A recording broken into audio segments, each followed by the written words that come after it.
जैसे नरसिंह भगवान प्रकट हुए थे स्तंभ से, खंबे से, ऐसे क्या हमारे आसपास भी ऐसे कुछ पोर्टल्स हैं, गुप्त द्वार हैं जिनके ज़रिए हम आध्यात्मिक एनर्जी से, डिवाइन एनर्जी से कनेक्ट कर सकते हैं? साधक की साधना के अनुरूप वो जो साध्य है वो अपना प्रवेश निश्चित करके आपसे मिलता है।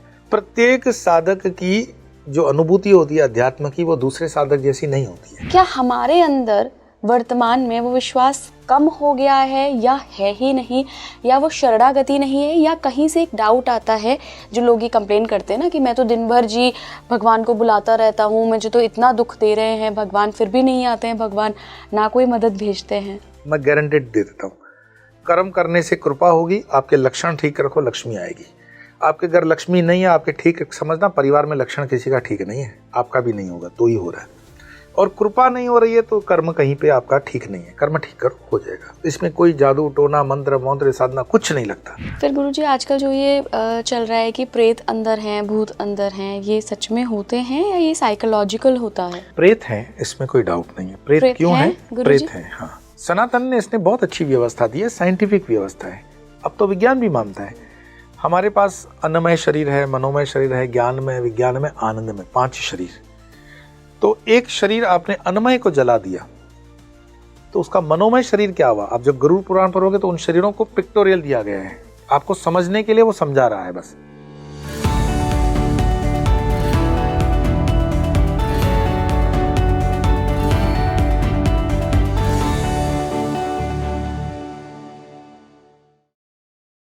नमस्कार भारत, आप देख रहे हैं स्पीकिंग ट्री। मैं हूं आपके साथ इला गोस्वामी। आप सभी को विष्णु जी के अवतार नरसिंह भगवान की कहानी ज़रूर याद होगी कि कैसे भक्त प्रहलाद की पुकार पे भगवान खंबे को चीर के, स्तंभ को चीर कर प्रकट हुए, आधे नर और आधे जानवर के रूप में, और हिरण्यकश्यप का वध किया। ये क्या बताता है? इसका सांकेतिक परिभाषा क्या है? क्या ये हमसे कहना चाहती हैं कहानियाँ? हमारे बड़े बुजुर्ग जो अवतारों की कहानियाँ हमें बताते हैं, वास्तव में उनसे हमें क्या सीखने को मिलता है? ये जो डिवाइन पोर्टल्स होते हैं, जो एक पोर्टल के रूप में ही है ये स्तंभ, जहाँ से एक भक्त की पुकार पे प्रभु प्रकट हुए, नरसिंह भगवान प्रकट हुए, तो क्या ये पोर्टल्स हमारे आसपास भी मौजूद हैं? हमें किस पुकार की ज़रूरत है, किस भक्ति की ज़रूरत है, जिस भक्ति के बाद ईश्वर खुद प्रकट होंगे या हमें कोई संकेत देंगे कि उन्होंने सुन लिया है, आपकी पुकार सुन ली है? आज के पॉडकास्ट में हमने इसी को डिस्कस किया है। हमने नरसिंह साधना के बारे में भी बात की है कि कैसे ये बहुत रुद्र साधना है और कौन से ऐसे लोग हैं जिनको ये साधना करनी चाहिए, कब इस साधना की ज़रूरत पड़ती है, शाबर मंत्र कैसे इसमें जुड़ जाते हैं। आज के पूरे पॉडकास्ट में हम इसी पर डिस्कस करेंगे। मेरे साथ जो मेहमान जुड़ रहे हैं वो किसी परिचय का मोहताज नहीं है। मैं बात कर रही हूँ आध्यात्मिक गुरु एंड साधक स्वामी योगी। गुरु जी, बहुत बहुत स्वागत है आपका स्पीकिंग ट्री पर। नमो नारायण, थैंक यू, धन्यवाद। गुरु जी, नरसिंह भगवान की जब बात आती है तो हम सभी बचपन से वो कहानी सुनते आ रहे हैं कि कैसे प्रहलाद ने याद किया और हिरण्यकश्यप को मारने के लिए, उसका वध करने के लिए खंबा को चीर कर नरसिंह भगवान प्रकट हुए। तो अगर मैं इसका आध्यात्मिक मतलब जानने की कोशिश करूं, मेटाफिजिकल वर्ल्ड में अगर इस खंबे के अंदर से निकलने को हम एक्सप्लेन करें, तो वो आप कैसे देखते हैं? क्या ये किसी तरीके का कोई हिडन पोर्टल है? हमारे जो पुराण है, वेद मूल है, सनातन धर्म का वेद मूल है, और उसके बाद उपनिषद। तो वेदों को समझना बहुत गरिष्ठ संस्कृत है। वेदों को पढ़ करके समझना और समझाने वाले गुरु बहुत मुश्किल, और उसके लिए अथॉरिटी चाहिए। उसके बाद आते हैं उपनिषद, और उपनिषदों में 10 उपनिषद बहुत महत्वपूर्ण है। उपनिषद भी जिनके लिए गरिष्ठ हैं तो उनके लिए व्यास जी ने व्यवस्था दी कि हम पुराण में दे देंगे। पुराण में आप देखोगे वो स्टोरी टाइप चीजें चलती है, और स्टोरी को बताने के लिए हमें पात्र क्रिएट करने पड़ते हैं, कैरेक्टर्स होते हैं ना। तो भगवान को भी मतलब हमें कैरेक्टर में लाना पड़ता है। जैसे कल मुझे कोई बोल रहा था कि चंद्र भगवान शरीर में है, नहीं, तुम्हें समझाने के लिए हमने कहा कि चंद्र मनुष्य शरीर धारण करेगा, क्योंकि तुम्हारी उतनी एनर्जी है, तुम्हारा उतना ही शरीर है, उतनी बुद्धि है, तो हमें तुम्हारी लेवल पे आके बात करनी पड़ेगी। अब जब आप उस पोर्टल की जैसे बात करते हो, ये नरसिंह अवतार की, तो ये उस वक्त के समाज की एक स्तुति बताता है। आप सोचो एक बच्चा जो पैदा होता है वो भगवान के नाम को ही तो जप रहा है। तो एक पिता का पुत्र से इसलिए मतलब शत्रु वाला भाव कि वो भगवान को जप रहा है। भगवान मीन्स व्हाट? धर्म। तो एक पिता को धर्म पसंद नहीं है, और जब उसको धर्म पसंद नहीं है तो उसको मारने के अनेक प्रयास किए जाते हैं, और वो एक एक जो पैरामीटर है मारने का वो समाज का चित्रण है। और मैं मूल आपके बात पे आऊंगा जिसको आप बताते हो कि ये पोर्टल का मतलब, तो ये बता रहा है कि समाज बिल्कुल खंबे के जैसे जड़ हो गया है, और वो समाज विटनेस कर रहा है। अब उस समाज की जो कलेक्टिव शक्ति है, खंबे से ही तो नरसिंह अवतार है ना, तो समाज उस जड़ समाज में, जड़ समाज का खंबा तो बन गया, लेकिन जब आप उसकी एक्सट्रीम मतलब जिसको बोलते हैं ना एग्जाम ले रहे हो, कसौटी पे उसको उतार रहे हो, तो उसमें से नरसिंह पैदा होगा। ये प्रैक्टिकल अगर सोचने जाओगे कि कभी ऐसा होगा कि खंबे से नरसिंह पैदा होगा, ये रूपक है। समझने के लिए इसको आपको समझना पड़ेगा कि समाज इतना जड़ हो चुका है, वो उतना नहीं। स्तंभन विद्या होती है जी जी जी। कौन सी 10 महाविद्या में होती है? नहीं पता मुझे गुरुजी। बगलामुखी में। बगला। बगलामुखी मंत्र में वो स्तंभन करती है। स्तंभन मीन्स अच्छा, स्तंभ। हाँ, स्तंभ, हाँ। स्तंभ, स्तंभ मीन्स जड़। कई लोग फ्लाइट को रोकने के लिए भी स्तंभन का इस्तेमाल लीगल मैटर्स में स्तंभन गवाह की जबान बंद करवा देता है ना, वो बगलामुखी। हम विषय अंतर नहीं कर रहे हैं, पर स्तंभ का मतलब है वो स्तंभ है, जड़ है, खड़ा है, उसमें कोई चैतन्यता नहीं है। लेकिन परमात्मा की जो प्रकृति है, परमात्मा का जो वो सारा सिस्टम चलता है, उसमें से नर सिंह, अब ये कॉम्बिनेशन भी समझना, एक नर है और एक सिंह है, नर सिंह है कॉम्बिनेशन। फिर उसकी पुराण के अंदर कहानी आप पढ़ोगे तो उसको जस्टिफाई करता है कि नहीं वो तो क्या था, हिरण्यकश्यप को भगवान ने वरदान दिया था कि न सुबह मरोगे, न शाम मरोगे, न भीतर मरोगे, न बाहर मरोगे, न मनुष्य से मरोगे, न जानवर से मरोगे, न हथियार से मरोगे किसी। तो सारा स्टोरी जो है वो आपको पिक्टोरियल समझाने के लिए एक स्टोरी बताई गई है। तो उसमें आप देखोगे हिरण्यकश्यप का जो वध होगा वो न सुबह होगा न शाम होगा, ट्वाइलाइट टाइम है, ठीक है। न मनुष्य होगा न जानवर होगा, तो हाफ मनुष्य और हाफ जानवर कॉम्बिनेशन। कोई उसमें हथियार नहीं है, कोई उसमें शस्त्र नहीं है, तो नाखून से उसको चीरता है। फिर न जमीन होगी न आसमान होगा, इसलिए गोद में बिठा लिया आपने। So each and everything minutely I feel very amazed कि हमारा दुर्भाग्य है इस देश में कि हम अपने पुराण उपनिषद को समझना ही नहीं चाहते। मुझे कल कोई पूछ रहा था कि आपका इन जो ये आजकल की भागवत कथाएं होती है, ठीक है, गलत जगहों में भटकने से भागवत कथाओं पे झूमना अच्छा है, बट ये परम सत्य नहीं है। ये सत्य की ओर यात्रा में आपको एक पुश करती है। पर जब एक माँ पड़ी हुई हो, पिता पड़ा हुआ हो, उसको पता हो कि इस कहानी का अर्थ ये है, इसको साइंटिफिक टेम्परामेंट से समझो। हमारा हर पुराण साइंटिफिक टेम्परामेंट का है, और उसकी एक एक चीज जो पिक्टोरियल दी गई है, तो उसको जब समझोगे तो हर चीज अपने आप खुल करके सामने आती है। So this what I have understood. मैं ये नहीं कहता हूँ कि मैं जो बोल रहा हूँ यही सत्य है, ये मेरी तरफ, मेरे हिस्से का सत्य है जो मैं आपके साथ शेयर कर रहा हूँ। What I have understood from this story as a scientific temperamental स्तंभ की बात है ना। बिल्कुल।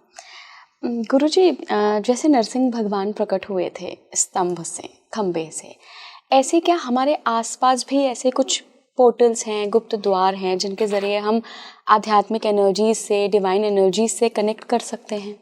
आप मुझे अगर आज्ञा दें तो मैं एक वर्तमान का इंसिडेंट आप नाम से इसीलिए आपको समझाऊंगा। मेरा कोई उनसे व्यक्तिगत लगाव या द्वेष नहीं है, पर समझाने के लिए समझना।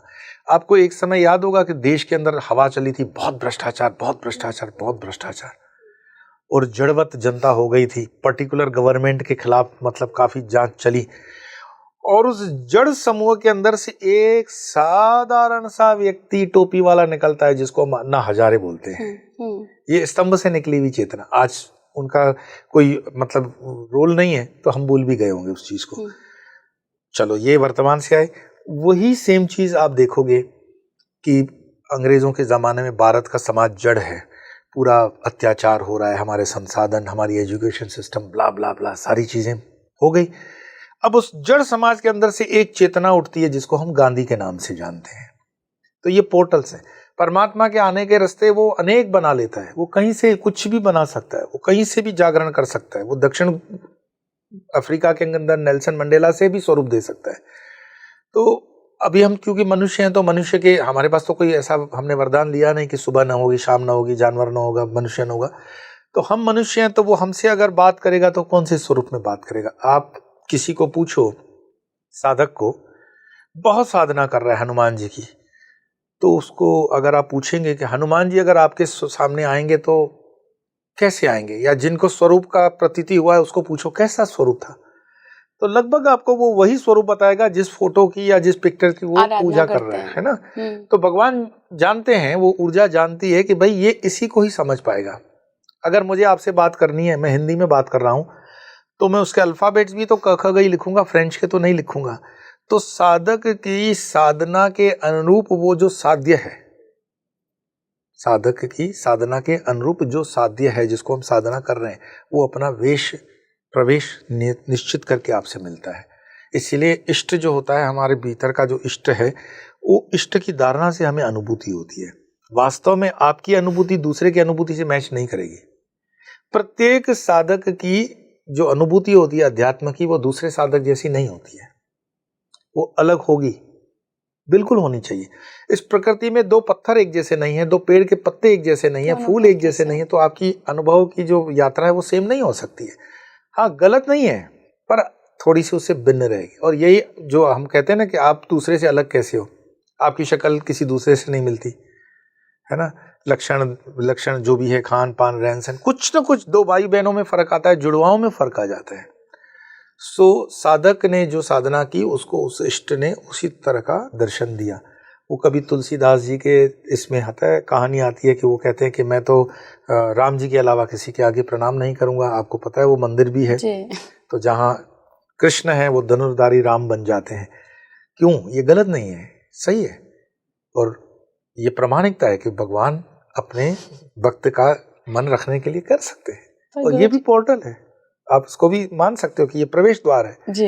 और भक्त को संतुष्ट करने के लिए वो प्रकृति अपना रूप धारण कर लेती है। मैं थोड़ा सा एडवांस मतलब चलूं उसमें कि ये तो हम सनातन की बात कर रहे हैं, हिंदू धर्म से लगती बात कर रहे हैं। मुझे बताओ, जो बहुत क्रिश्चियन है, ऑथेंटिक क्रिश्चियन है, समर्पित क्रिश्चियन है, अगर उसको परमात्मा का दर्शन होगा तो वो उसकी क्रिश्चियनिटी के अनुरूप ही होगा। उसको जीसस ही दिखेगा या मदर मैरी दिखेगी, उसको कोई दुर्गा नहीं दिखेगी। और अगर कोई समर्पित मुस्लिम है, इस्लाम को फॉलो करता है, तो उसको जो दर्शन होगा, उसको हनुमान का दर्शन नहीं होगा, उसको इस्लाम से जुड़े हुए दर्शन होंगे।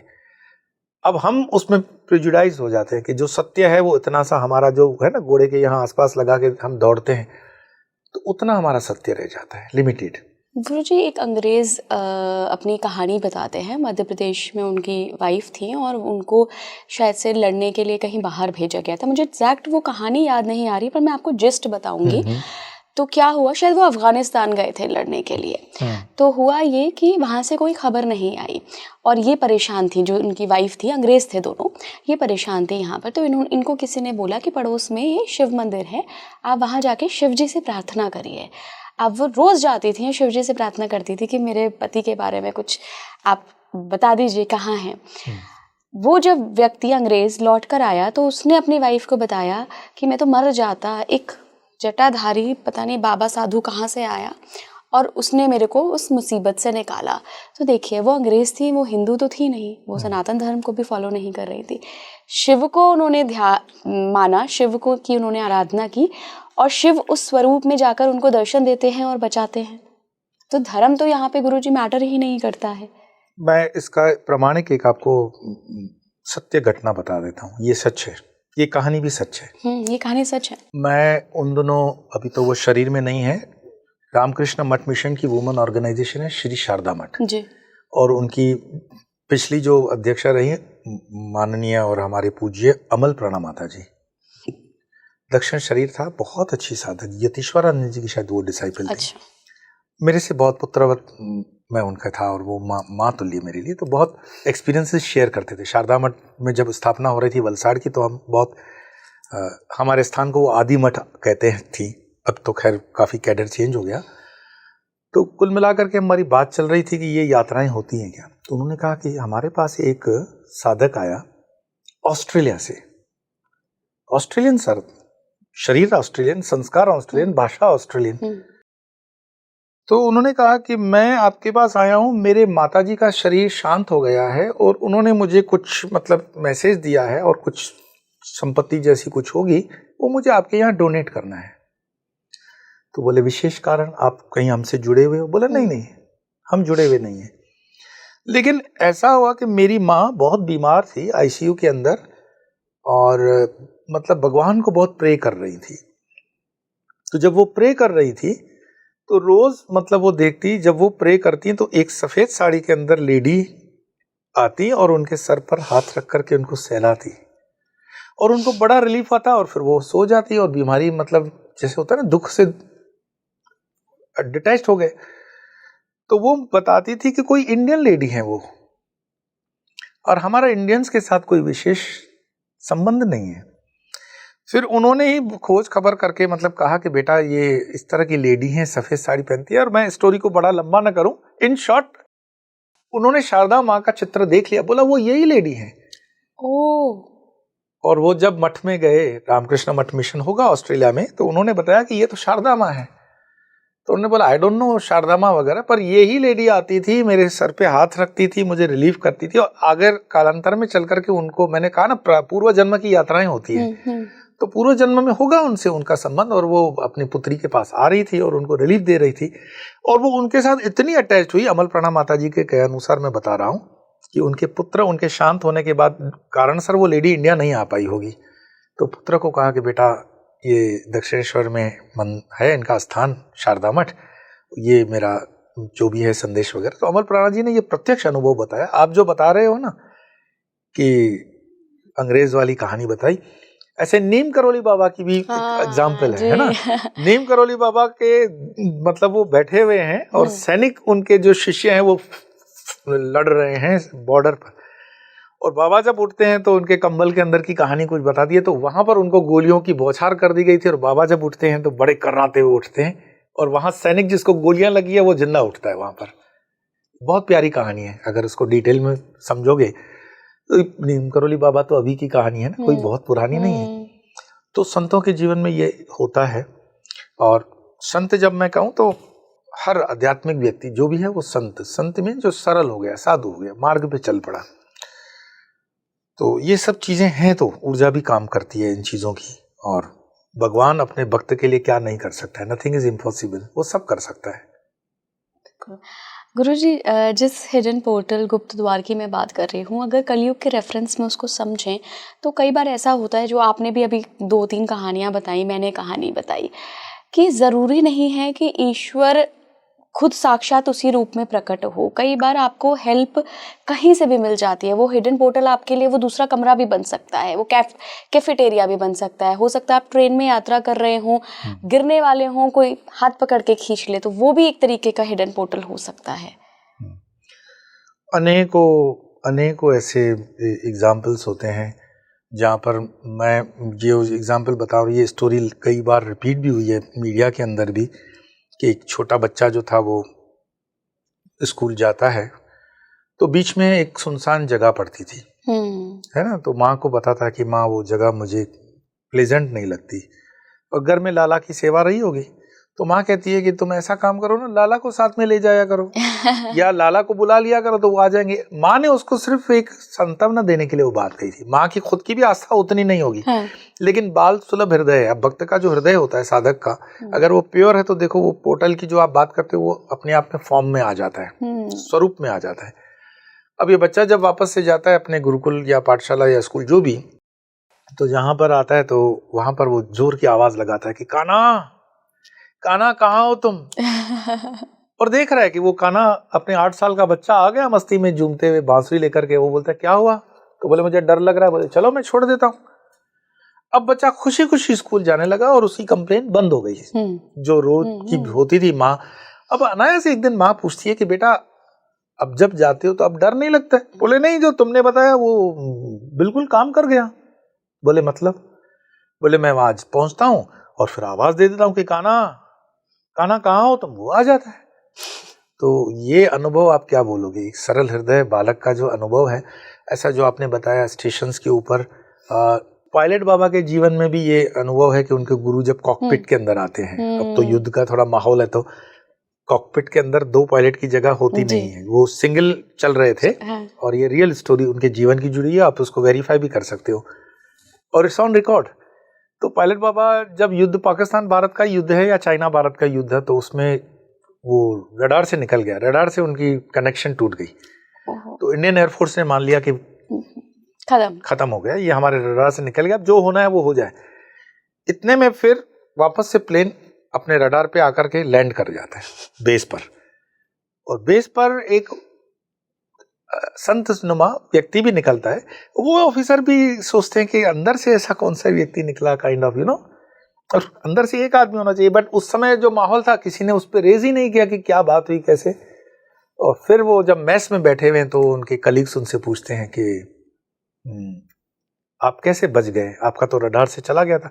बोले बिल्कुल, मुझे भी लगा कि मैं दुश्मन के एरिया में निकल गया हूँ, अब बचना मुश्किल है। इतने में मेरे गुरु आ गए कॉकपिट के अंदर। तो पढ़े लिखे लोग तो बोलेंगे ना, व्हाट स्टूपिडिटी, ऐसे कैसे गुरु आ गए।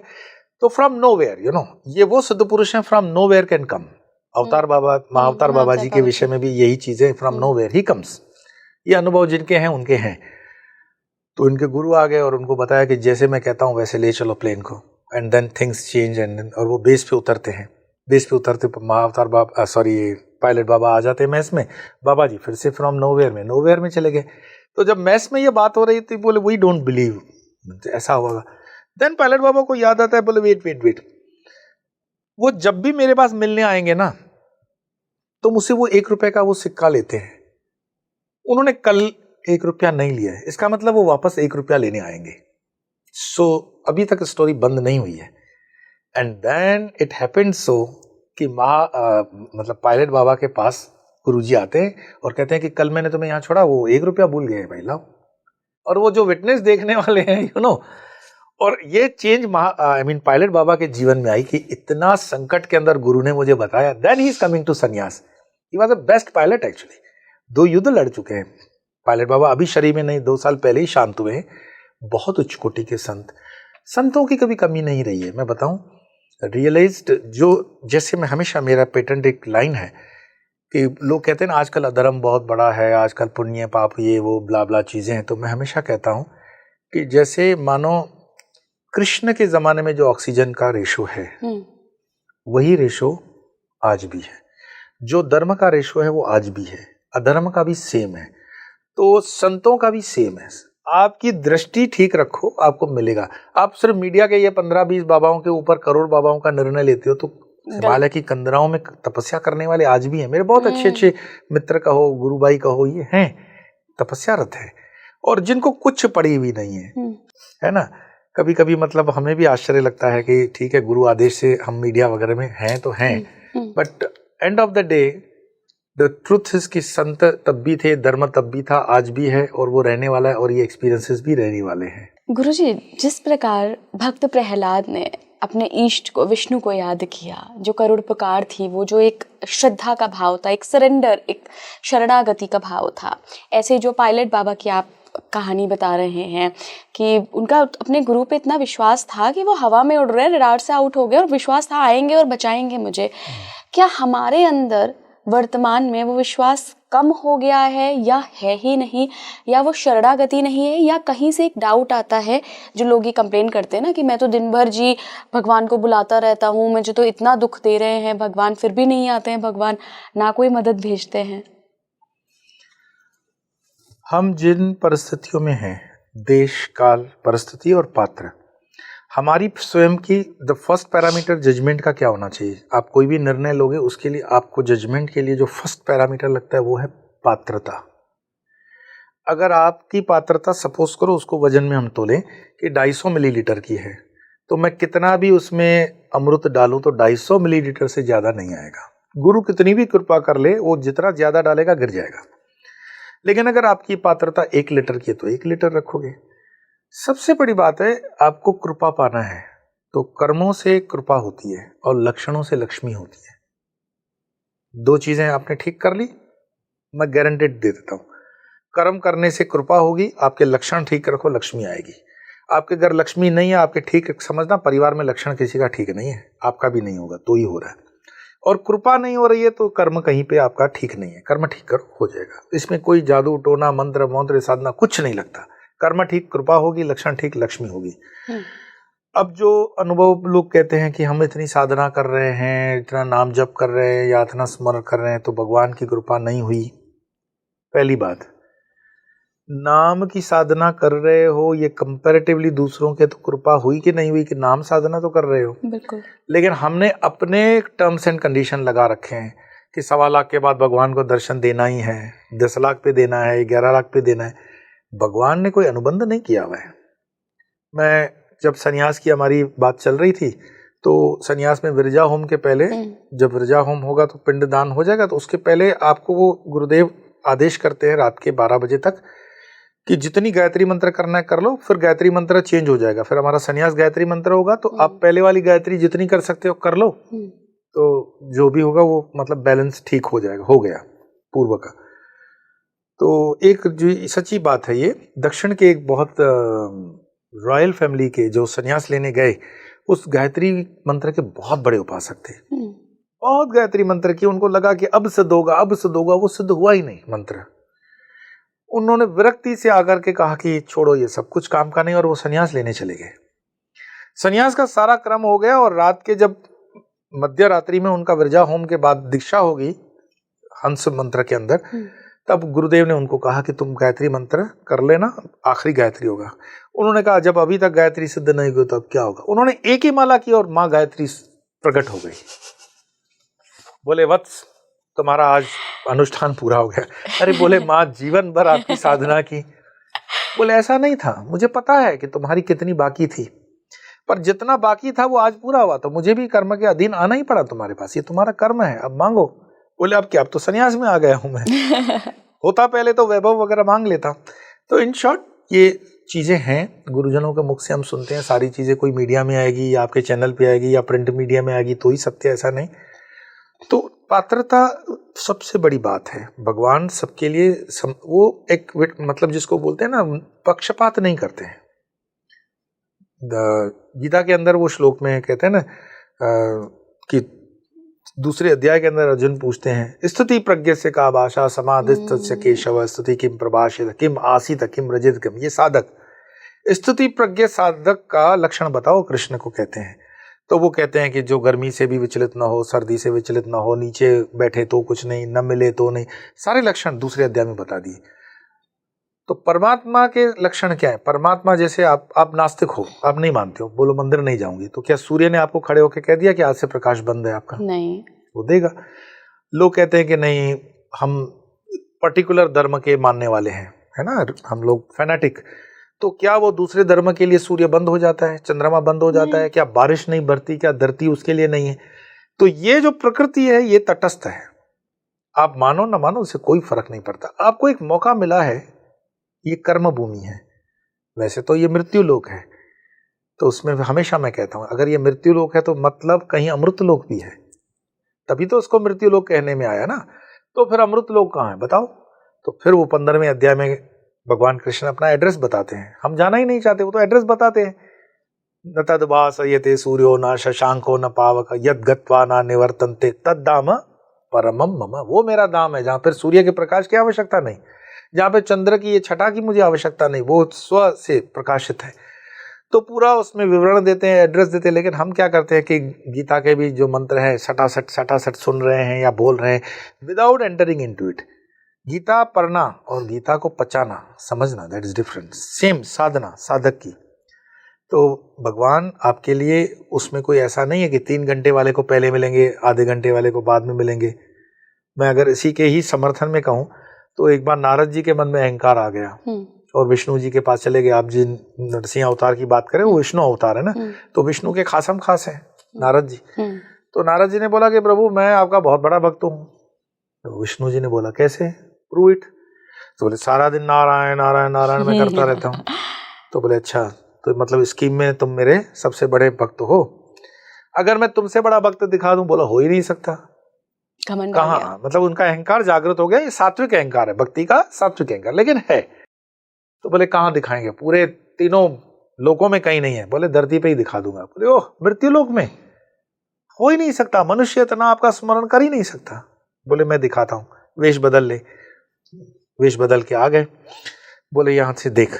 तो एक किसान हल चला रहा था, भारत भूमि है, किसान हल चला रहा है, और किसान हल चलाते हुए वो नारद को कहते हैं, जैसे बोलते हैं ना, दिव्यम चक्षुम ददामि, उसको महाभारत में दिव्य चक्षु से दिखाया ना, इसको कान से श्रवण बोलते हैं, सुन ले ये क्या बोल रहा है। वो हल चलाते हुए हरे कृष्ण हरे राम राम राम, जो भी मंत्र है वो कर रहे हैं और हल चलाते जा रहे हैं। तो बोलते हैं नारद, तुम जो नारायण नारायण कर रहे हो ना, ये अपने पालन पोषण भी कर रहा है परिवार का, ये अनाज भी कर रहा है, और ये मेरे स्मरण में एक रट है। तो बोले प्रभु ये कोई बहुत बड़ी बात नहीं है, मतलब ये क्या इसमें खास है। बोले कोई बात नहीं, अभी टैली कर लेते हैं। सेम हल तुम चलाओगे, ठीक, और मैं तुम्हें बोलूंगा कि तुम इसमें एक तेल का कटोरा लेकर के चलोगे। ध्यान का परिभाषा क्या होगा, ध्यान का अगर आपका इधर उधर होगा तो पता पड़ जाएगा, तेल गिर जाएगा। तो तेल का कटोरा लेकर के नारद जी चल पड़े, भगवान के आदेश से चल पड़ते हैं। और विष्णु जी उनको कहते हैं कि याद रखना, ये तुम जो खेत की मेंढ से चलोगे उतना ही, बस एक बार जाके वापस आ जाना, बट एक कंडीशन है, इस कटोरे में से एक बूंद भी तेल छलकना नहीं चाहिए। मेरा नाम भी करते रहोगे और ये चलते रहोगे। हाँ हाँ प्रभु, ये कोई बहुत बड़ी बात नहीं कर। और जब नारद चलना शुरू करते हैं, नारायण नारायण नारायण नारायण, तो कभी गिर जाऊंगा इधर उधर, ध्यान उधर, तेल छलक गया। छलकना ही था। प्रभु की लीला भी है इसमें, मतलब आप तो उसका संकेत समझो। जब नारायण के पास वो आते हैं नारद, तो कहते हैं कैसा रहा नारद? तो कहते हैं प्रभु मैं समझ गया कि आप मेरे अहंकार को, ये बहुत मुश्किल है। एक गृहस्थी जो होते हैं, हाउस होल्डर, वो बहुत ग्रेट होते हैं। ये सबसे बड़ी साधना है। आप गृहस्थी में रह करके जो साधना करते हो, अपने बच्चों का सही पालन पोषण करते हो, आपके जो भी प्रोफेशन है, जॉब है, बट परमात्मा के लिए भी उसमें समय निकाल रहे हो। कई मेरे जुड़े हुए लोग कहते हैं कि हम चलते फिरते भी मानसिक जप करते हैं, इट्स वेरी गुड। तो जरूरी नहीं है उसके लिए आपको हिमालय बनना है, जरूरी नहीं है आपको गेरुआ लेना है। प्रारब्ध होगा तो ये हो जाएगा। ये सहज क्रिया है, ये फोर्सफुल क्रिया नहीं हो सकती। कोई आपको आके ब्रेन वॉश करे और बोले गेरुआ ले लो, नहीं नहीं, हम तो डिस्करेज करते हैं कि जाओ पहले जगत घूम के आ जाओ, खा पी लो, उसके बाद देखो, तुम्हारा संस्कार होगा तो ही तुम लौटोगे। तो परमात्मा की कृपा, गुरुजनों की कृपा, देश काल परिस्थिति, पात्र, अपना प्रारब्ध, ये सब चीज़ों होने के बाद जाकर के ये चीज़ें होती है। और इसमें ये कंप्लेन करना ठीक नहीं है कि प्रभु की कृपा नहीं। आप अपनी पात्रता बढ़ा लो, पात्र का मादा भी बढ़ा लो, सब ठीक हो जाएगा। गुरुजी, चूंकि हम नरसिंह भगवान की बात कर रहे हैं, उस अवतार को डिस्कस कर रहे हैं, मैं नरसिंह साधना पे भी थोड़ी सी बात करना चाहूँगी।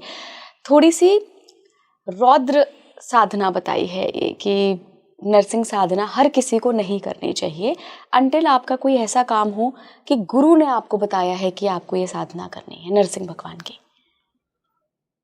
सबसे ये तो प्रमाणिक है कि वो जैसे आपने बताया ना, वो पोर्टल विष्णु जी का अवतार, वो नरसिंह आ जाते हैं और वो धर्म की स्थापना हो जाती है। अब ये इतना रौद्र स्वरूप है, ये वैष्णव मार्ग का साधना है।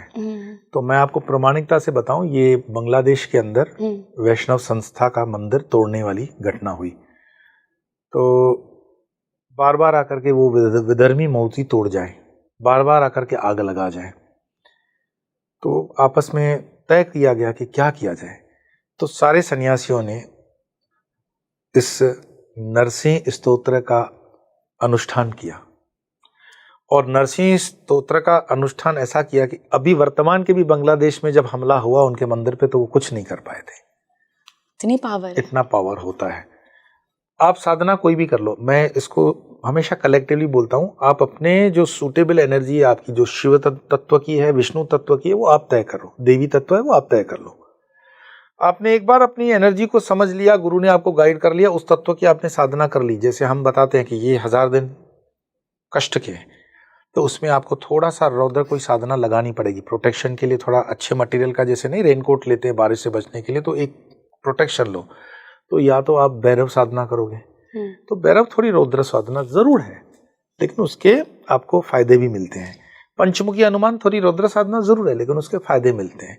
आप वैष्णव दारा के हो तो उसमें फिर नरसिंह की साधना, नरसिंह स्तोत्र वगैरह आता है, नरसिंह अष्टकम है। जो ये नरसिंह साधना में आपको बता रही हूँ, ये शाबर मंत्र है। शाबर मंत्र भी है, हाँ। सिर्फ शाबर मंत्र नहीं, अच्छा। शाबर मंत्र भी है, क्योंकि इसमें कहीं बीच बीच में वो शब्द आता है ना, डाकिनी, शाकिनी, भूते, प्रेत, पिशाच आदि। ये मुझे लगता है शायद वैष्णव साधना में नहीं, इसमें क्या हो जाता है कि जैसे मानो आप मैं हमेशा समझाने के लिए इसे उदाहरण देता हूँ, उसको आप पॉजिटिवली लें। अब जैसे आप किसी सात्विक परिवार के अंदर मानो कि हम भोजन करने गए हैं और सात्विक में वो प्याज लहसुन वगैरह नहीं खाता होगा, है, हाँ। ठीक है, तो हम उसको कहेंगे कि भाई प्याज लहसुन है, तो बोलेंगे नहीं महाराज हम तो सात्विक भोजन है। तो हम उसको कहेंगे एक काम करना, तुम इसमें थोड़ी सी मिर्च और अदरक जो है ना उसका एक झोंक लगा तड़का देना, लगा, ताजा, है ना। तो जब हमें किसी कर्म को फलीभूत करना होता है और उसमें हमारी उग्र साधना का कंपोनेंट चाहिए, तो वो बीज मंत्र या फिर वो शब्दों का प्रयोग होना बहुत जरूरी है। जैसे हनुमान जी के जैसे बजरंग बाण होता है, तो बजरंग बाण के जो शब्द है ना वो प्रहार करने वाले शब्द हैं, ठीक है। अब आप अपने प्रियजन को बार बार प्रहार नहीं करोगे, आप अपने माँ को बार बार नहीं बोलोगे कि तुम मुझे खाना नहीं दे रहे हो, मुझे भोजन नहीं दे रहे, तुम कैसी माँ हो, कैसी माँ हो, तुम कैसी माँ हो, अरे तुम सुनती नहीं हो, बैठ जाओ, दे देंगी वो। अगर वो बहुत एक्सट्रीम कोई चीज है, साल एक में एक आध बार कर लिया, वैसे तो वो भी नहीं होना चाहिए। तो हर साधना का एनर्जी, हर साधना का पैरामीटर, उसकी आवश्यकता समझो। छोटे मोटे काम करने के लिए आपको उग्र साधना की आवश्यकता नहीं है। तो आप पहले ये देखो कि आपकी आवश्यकता क्या है। वो आपके ये कर्म से ठीक हो सकता है तो कर्म पहले करो, फिर उस कर्म का फलीभूत नहीं हो रहा है तो परमात्मा के पास अपना मैसेज भेजो व्हाट्सएप पे कि परमात्मा इतना कर्म हो गया, जवाब नहीं आ रहा है। तो परमात्मा आपको बताएंगे, जवाब देंगे कि नेटवर्क आपका ठीक नहीं है। नेटवर्क ठीक नहीं है मतलब माइंड टू माइंड आप नहीं अभी कनेक्ट हुए, अभी मटेरियलिस्टिक प्लेन पे हो। तो जब माइंडफुल होकर के उससे कनेक्ट हो जाओगे, नेटवर्क ठीक हो गया, जवाब आ जाएगा आपका, 100% आएगा, आना ही है उसको। अगर जवाब नहीं आ रहा है तो इसमें आपकी साधना और पात्रता की कहीं कमी है, उसको ठीक कर लो, 100% आता है एंड विद इन टाइम आता है। बिल्कुल गुरुजी, अगर किसी को हेल्थ रिलेटेड इशू के लिए या फाइनेंशियल रिलेटेड इशू के लिए साधना करनी हो तो आप कौन सी साधना सजेस्ट करेंगे? देवी कवच, दुर्गा सप्तशती के अंदर कवच है, वो तो प्रत्येक हमारे अंग अंग के लिए, आंख के लिए, उसमें सब चीजें, आंख नाक ये वो टांग पैर फुट सब में देवी स्थापित। अगर आप देवी तत्व के हो तो, अच्छा, देवी तत्व वाले को देवी कवच करना चाहिए। और ऐसे हर एनर्जी के लिए एक एक इस तरह का कवच है, जिसको हम रक्षा कवच। क्या लोगों में इतनी अवेयरनेस है कि वो पहचान सके कि वो देवी तत्व के हैं, विष्णु तत्व के हैं, शिव तत्व के हैं? देखो, आपने गाड़ी भी मर्सिडीज लेनी है और दिल्ली तक ड्राइव भी करना है और रोड मैप भी नहीं देखना है, गूगल भी नहीं चलाना है, तो आप दिल्ली नहीं पहुंचोगे, चेन्नई पहुंच जाओगे।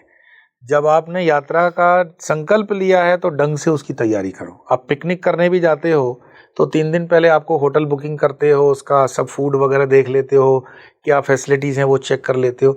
इतनी छोटी सी यात्रा की इतनी तैयारी कर लेते हो, तो परमात्मा की यात्रा करने के लिए आपको तैयारी नहीं करनी चाहिए? तो वो थोड़ी आपके गुरु ने कोई ठेका ले रखा है आपको बताएगा। आप अपनी तैयारी बताओ, गुरुजनों की कृपा अपने आप बरसती है। हम सामने साधक को देखते हैं, इसकी तैयारी क्या है ना। तो जब आप प्रारंभ करते हो यात्रा को, आध्यात्मिक यात्रा को, ये तो बात क्या हुई कि पैसे के लिए क्या करें। तो पैसे के लिए क्या करें, फिर आप बोलोगे मुक्त होने के लिए साधना, अगर कोई मंत्र होता है मुक्त होने का, तो जेल के सारे जो उम्र कैद के कैदी हैं वो स्तोत्र कर लें तो वो बाहर आ जाएंगे। आपके कहे अनुसार तो ऐसा होना चाहिए, पर उसका कर्म उसको रोक रहा है ना। So we have to be very much logical, analytical and rational in few things, कि मात्र करने से चीज नहीं होगी, उसको करने से उसका जो पैरामीटर्स हैं उसको भी फॉलो करना पड़ता है। तो सिर्फ आप कहोगे कि मैं जैसे कहता हूँ कि श्री विद्या में श्री सूक्तम कर लो, पैसे आ जाते हैं, श्री सूक्तम से आते हैं। पर कोई भिखारी है सपोज करो, और ये पॉडकास्ट आपका देख लेता है और श्री सूक्तम भी करना शुरू करेगा, तो उसको कितना पैसा आएगा? उसकी पात्रता भिखारी की है भाई। पर फॉर एग्जाम्पल कोई अभी आपकी पॉडकास्ट देख रहा है, मैं श्री सूक्तम कह रहा हूँ, कोई धनाढ़ व्यक्ति इंडस्ट्रियलिस्ट देख रहा है, बोले ये तो ठीक बोल रहे हैं। ये मेरे अपने अनुभव की बताता हूँ। बहुत अच्छे राजस्थान के एक व्यापारी मारवाड़ी जी थे, तो उन्होंने कहा कि स्वामी जी हम चाहते हैं कि आप श्री सूक्तम के बड़े अनुष्ठान हमारे लिए करें। तो मैंने उनको पूछा आपकी अपेक्षा क्या है? तो भाई उनकी अपेक्षा तो करोड़ों की है। एक भिखारी की होगी कि मेरी 100 रुपए की रोज हो जाए तो भी धंधा बहुत बड़ा, तो उसके लिए वो श्री सूक्तम करेगा। तो परमात्मा तो सदैव देने के लिए तैयार है। पात्रता बताओ कितना करना है, और उस पात्रता में आपको जस्टिफाई भी करना पड़ता है ना। कोई मानो कि बगलामुखी की साधना करे और प्रधानमंत्री के पद की चाहना रखे तो म्युनिसिपल काउंसिलर तो नहीं होगा। तो पात्रता बहुत जरूरी है। तो साधना कितनी करना, कैसे करना, कहाँ पे करना, क्यों करना, कब तक करना, ये पैरामीटर्स हैं, 5 Ws। या 5 क, 5 पैरामीटर लगते हैं उसके। उस पैरामीटर पे आप अपने आप को खुद जवाब लिखो, आपको आंसर आ जाएगा, कहीं पूछने की जरूरत नहीं पड़ेगी आपको। तो जो लोग कहते हैं ना नहीं इतनी साधना की हमें तो कुछ नहीं मिला, तो कहीं ना कहीं आपकी पात्रता में, कहीं ना कहीं आपकी प्रिपरेशन में कमी है। मंत्र में कोई कमी नहीं है। मंत्र तो भाई आपने देखा कि वाल्मीकि के जीवन का किस्सा है, रत्नाकर डाकू हैं, उनको नारद मंत्र देता है मरा, उसने तो मंत्र ही उल्टा कर दिया राम, फिर भी वो सिद्ध पुरुष हो गए, अवतारी पुरुष है। मंत्र में कोई नहीं है, मैंने बताया ना सारे मंत्र जो नहीं कांग खांग गांग गांग गांग जन जन जन जन से लेके पूरी अल्फाबेट कर लो, सारे मंत्र हैं। कौन सा मंत्र कहाँ सेट होगा, कैसे करना है, कितना करना है, क्यों करना है, कब तक करना है, किसके निर्देशन में करना है, वो पैरामीटर्स है। पैरामीटर ठीक रखो। आप जब गूगल को पैरामीटर बनाते हो तो गूगल की तरह होते रहोगे। अच्छा, शाबर मंत्र कोई भी कर सकता है गुरुजी? शाबर मंत्र स्थानिक देवों को ध्यान में रखते हुए बनाए गए हैं। शाबर मंत्र की रेंज जो होती है ना वो एक लोकल रेंज है। अच्छा। हाँ, जैसे तंत्र की रेंज होती है, तंत्र की रेंज यहाँ तक हो जा सकती है कि आप बैठे बैठे भारत से अमेरिका तक का तंत्र काम करता है, कर सकता है, पर इसको देख करके अंधविश्वास मत पालना कि ऐसा करने वाला होता है, उसके लिए खर्चे लगते हैं। आप जब किसी विद्या को, किसी साधना को पुष्ट करते हो तो उसके लिए आपको अनुष्ठान में वो सब चीजें देनी पड़ती है जो उसको लगती है ना, and that cost huge amount, इतना कोई आसान नहीं है। दूसरी बात, करने वाले की भी साधना लगती है। तो लोग कहते हैं ना मेरे ऊपर मेरे भाई ने कर लिया, बहन ने कर लिया, पड़ोसियों ने कर लिया। भाई उनकी ना तो कैपेसिटी है ना उनके पास करने वाला कोई ऐसा व्यक्ति है। 99% तो हम लोग साइकोलॉजिकली अपने आप को कर देते हैं कि किसी ने हम पर किया है। फिर गुरुजी आजकल जो ये चल रहा है कि प्रेत अंदर हैं, भूत अंदर हैं, ये सच में होते हैं या ये साइकोलॉजिकल होता है? नहीं, प्रेत हैं, इसमें कोई डाउट नहीं है। प्रेत क्यों है? प्रेत है, हाँ, प्रेत इसलिए है, इसको साइंटिफिकली समझना। हम और आप बात कर रहे हैं ये स्थूल शरीर है। सनातन ने इसने बहुत अच्छी व्यवस्था दी है, साइंटिफिक व्यवस्था है। अब तो विज्ञान भी मानता है। हमारे पास अन्नमय शरीर है, मनोमय शरीर है, ज्ञानमय, विज्ञान में, आनंद में, 5 शरीर। तो एक शरीर आपने अन्नमय को जला दिया तो उसका मनोमय शरीर क्या हुआ? आप जब गरुड़ पुराण पढ़ोगे तो उन शरीरों को पिक्टोरियल दिया गया है, आपको समझने के लिए वो समझा रहा है बस। तो अन्नमय शरीर को जला दिया आपने। भाई इस चीज को मैंने साइंटिफिकली एक्सपेरिमेंट्स किए, मैंने बताया ना हमारे पास 300-400 वीडियो हमने तैयार किया। तो जब पितरों की वो दशा को ठीक करना होता है, पितृदोष को, हाँ, तो उसको जब उतारते हैं, आप मानो कि पिछले दिनों का एक मेरे पास वीडियो पूजा का भेजा गया, गुजरात की स्थिति का बताता हूँ। तो ये पूरी पूजा में परिवार बैठा हुआ था, पितृदोष की पूजा चल रही थी, और जो पितृ उनका भटक गया था उसका फिजिकल बॉडी तो जला दिया आपने, अन्नमय, अब मनोमय जगत में उसका भटक रहा है ना, तो उसको एक रूट मिल गया, ये जो आप पोर्टल बताते हो ना, ये पोर्टल, कि उसको स्तोत्र से बुलाया। अब वो अपने ससुर है बहू के अंदर प्रवेश किए, और प्रवेश करते एयरफोर्स के वो रिटायर्ड ऑफिसर हैं थे मतलब, और उतरते ही कहते हैं मेरा सामान लाओ। वो स्त्री के हाव भाव बदल गए और सारा परिवार समझ गया ये क्या मांग रहे हैं। तो पंडित जी ने पूछा, भाई ये बोल रहे हैं इनका सामान क्या है? बोले पापा को शाम को पैग लगाने की आदत थी। तो बोले पिलाओ, उसके बिना ये ऊपर नहीं जाएगा, देना पड़ेगा। तो बेटे से नाराज बोले नहीं तू नहीं लाना, नालायक है तू, बिल्कुल जैसे पिताजी की शैली थी वैसे ही उसको बता रहे हैं, तू नहीं लाएगा, इस वाले को बोलो, दूसरे वाले को। तो वो जा रहा है, जी बाबा जी, वो पंडित जी ने बोला जल्दी लाओ क्योंकि पूजा रुकी हुई है उसकी वजह से। आप कहोगे ये अंधविश्वास है। वो कहता है कि एक मत लाइयो, 2 लाना। तो 2 बॉटल उनके लिए लाई गई, जो भी व्यवस्था जैसे भी है उसमें डीप में हम नहीं जाएंगे।